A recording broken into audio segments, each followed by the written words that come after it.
Mr. Chief Justice, and may it please the court. In 1972, in Brandsburg v. Hayes, this court ruled against the right of reporters to withhold the names of their sources before a grand jury. And it gave the power to the government to imprison those reporters who did. It was a 5-4 decision. Close. In his dissent in Brandsburg, Justice Stewart said, as the years pass, the power of government becomes more and more pervasive. Those in power, he said, whatever their politics, want only to perpetuate it. And the people are the victims. Well, the years have passed, and that power is pervasive. Ms. Armstrong could have buckled to the demands of the government.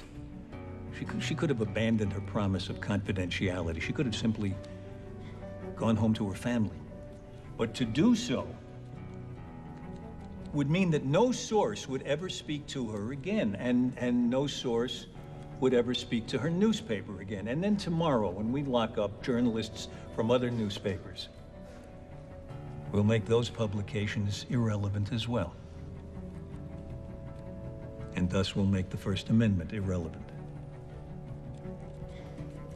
And then how will we know if a president has covered up crimes, or if an army officer has condoned torture?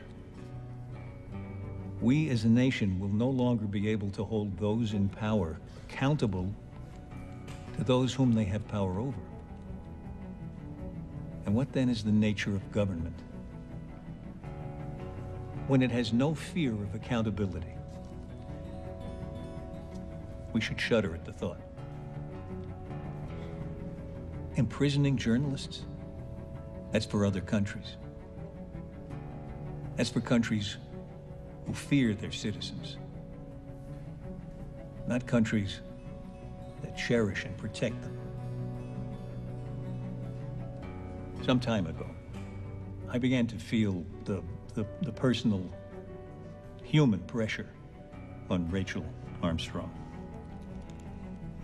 And I told her that I was there to represent her and not a principal.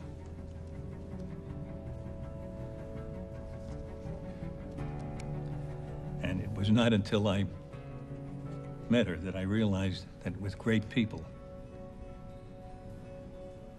there's no difference between principle and the person.